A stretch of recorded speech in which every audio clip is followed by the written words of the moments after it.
සිසු කැල පත්‍රිකා බෙදීමක් කරනවා ජනතාව දැනුවත් කිරීම සඳහා. මේක තමයි අපේ ප්‍රධාන වැඩපිළිවෙල. අපි එතනින් ගියායින් පස්සේ බුද්ධ පූජාව පවත්වනවා. ඊට පස්සේ ගලේ දේවාලයේ ගම්බාරාප්පච්චිට පල්ලතුරු පූජාව, ඒ වගේම මුරුතැන් පූජාව පවත්වලා දේව කන්න ලව කරලා ඉක්බිතව අපි පොල් ගෙඩි 3ක් පමණයි අද ගහන්නේ. අපි මේ පොල් ගෙඩි ගහන්නේ කාටවත් හානියක් කරන්න නෙමෙයි. මේක විද්‍යාත්මක පදනම තේරුම් ගන්න ඕනේ. පොලේ කියන්නේ අපේ මිනිස්යාට ඉතාමත්ම සමීප සම්බන්ධයක් තියෙන පළතුරක් ගෙඩියක්. මේ පොල් ගෙඩිය තමයි වැඩිම පීඩනයක් තියෙන ගෙඩිය.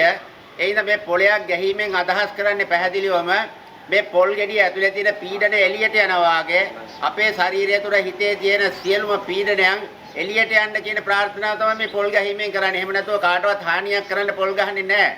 මේක වැරදි චින්තනයක්. එහෙනම් අපි අද දින අපේ පාරම්පරික වේද මහතුරුන්ට පත් කරලා තියෙන පීඩණයෙන් අපිව මුදවන්න කියලා ගලේ දිව්‍ය ඉස්සරහ පොල් ගෙඩි 3ක් අපි ගහනවා. ඒන කාටවත් හානියක් කරන්න ගහනවා නෙමෙයි. භගවතු වරාමං කරන් තරණං ගනීතික්ඛා දානා විද්‍යා කතා කරනවා මේක සුභා වාදීව අදහස් ප්‍රකාශ කරනවා. ඉතින් ඒ නිසා ඉතාමත් වැදගත් වෙනවා එද වෙල හවුලක් ආරම්භ කිරීම පිළිබඳ මම ප්‍රථමයෙන්ම මට මේ සම්බන්ධ වෙන්න ලැබෙන පළවෙනි අවස්ථාව මේ කිහිප දිනක් කියතුම නේද සම්බන්ධ වෙන්නේ. එහා විශ්වාස සමග මහා වටිනාකමින් යුක්ත හෙළයන්ගේ ශාන්ති කර්ම හෙළයන්ගේ පණ නලවන් ඇලදොල ගංගා වැව් පොකුණු පෙරදරන බවට සියලු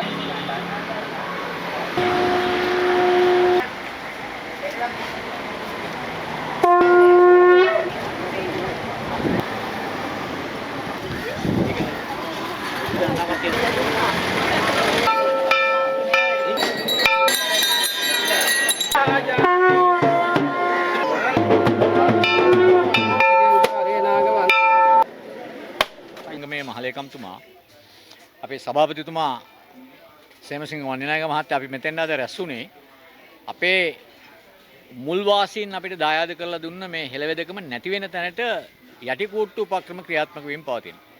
ඒක අපිට අඳුර ගන්නත් බෑ. සමහර වෙලාවට ඒවා මනුෂ්‍ය වේශයෙන් එනවා, සමහර වෙලාවට ප්‍රචණ්ඩ වේශයෙන් එනවා. ඒ කියන්නේ මේක හරි අමාරුයි අපිට අඳුර ගන්න.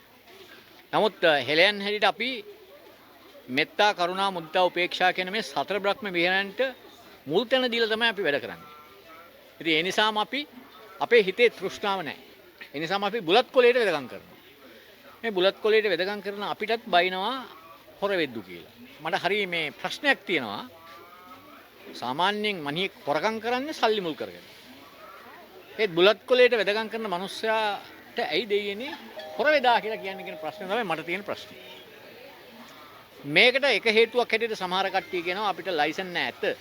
ඉතින් අපි ඉගෙන ගත්තේ විවිධ ගුරුවරුන්ගෙන්නේ. තාත්තගෙන් තමයි ලයිසන් එක ගන්න ඕනේ. ඉතින් අනික් කට්ටිය අපේ වෙදකම දන්නේ නැතිඳ එයාලට ලයිසන් දෙන්න බෑ. ඉස්කෝලේ ඉගෙන ගත්තා නම් අදාළ ඉස්කෝලෙන් පුළුවන් ඒක දෙන්න. විභාගේ පාස් කරන්න. නමුත් හෙළ වෙදකම කියන එක මේ වෙනකොට පුළුල් පරාසයකට ගිහිල්ලා තියෙන බව කවුරුත් දන්නේ නැහැ. ඒක 21 වැදෑරුමක්. ඒක සමස්ත ආකාශ තලයත් මේ පඨවි තලයත් මැද මේ වාතලයත් ඒහා මිසුණු සෝභා ධර්මයේ සමස්ත ශක්ති පද්ධතියත් එකතු වෙලා 21 වැදෑරුමක් ලෙස තමයි පවතින්නේ. ඒ නිසා එකෙන් විස්ම කර්ම වැඩ කරන්න පුළුවන් නිසා මේක විස්ම කර්ම වෙදකම කියලා කියනවා. රහස් වෙදකම කියලා කියනවා. මේක හරි විස්මිත වැඩසටහන. මම වැඩියෙන්ම විශේෂයෙන්ම කරන්නේ විෂ වෙදකම. ඒකම මන්ත්‍ර ශාස්ත්‍රයත් කරනවා. විෂ වෙදකමේ මම ඕනෑම කෙනෙක් එක්ක අභියෝගයක් බාර ගන්නවා. ඕන කෙනෙක් බෑයි කියන එකක් මම කරන්න බාර ගන්නවා. රාගම, ගම්පා, මිනුවන්ගොඩ ආරෝග්‍ය ශාලාවල බෑයි කියන ලෙඩ ඔක්කොම මම ගාව තියෙනවා. ඔව් ජාතික ඔක්කොම මං ගාව තියෙනවා. මම බෙහෙත් කරලා සනීප කරලා තියා. මම දන්න ශාස්ත්‍රය අනුව මට ඇඟට බෙහෙත් බඳින්න ඕනේ නැහැ මට. මම මැරිච්ච ලෙඩෙක් නම් ඇඟේ පණ තියෙනවද කියලා මම දැනගන්නවා. මැරිච්ච ලෙඩෙක් මට සනීප කරන්න බෑ. ඇඟේ ප්‍රාණවායුව තියෙනවා නම් ලෙඩ ඇඳේ තියලා ඇඳේ කකුලට බෙහෙත් බඳින්නේ. පැයක් යනකොට ලෙඩ නැතිලා. ඉතින් අපි මේ වගේ විශ්මිත වෙදකමක් කරනකොට මේ වගේ හෙළ වෙදකම බාල්දු කරන එක ගැන අපි කනගාටු වෙනවා. තමයි අපි අර වෙද මහත්තයා කිව්වේ මේකේ අපි යంత్ర මන්ත්‍ර ගුරුකම් හිතන් පාවිච්චි කරනවා. මේකට ජ්‍යොතිෂය පාවිච්චි කරනවා සමහර තැන්වලදී.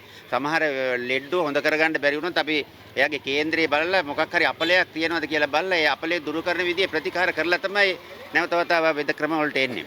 ඉතින් ඒ හින්දා මේක සුවිශේෂී වෙදකමක්. අනිත් එක පාරම්පරික වෙදකම කියලා කියන්නේ අපේ සිංහලට ආවේනික එකක්. මේක විජේ රජුරුව මහින්දාගමට යත් ඉස්සෙල්ලා විජේ රජුරුව ලංකාවට එන්න ඉස්සෙල්ලා මහින්දාගමට සිදුවෙන්න ඉස්සෙල්ලා අවුරුදු 7-8,000කට ඉස්සෙල්ලා හින්දා හෙළයා තුල තිබ්බ වෙදකමක් මේක. ඒ හින්දා අද වෙනකොට මේක අවුරුදු දසදහස් ගානකට ඉස්සෙල්ලා තිබ්බ ඉඳලා එන වෙදකමක්.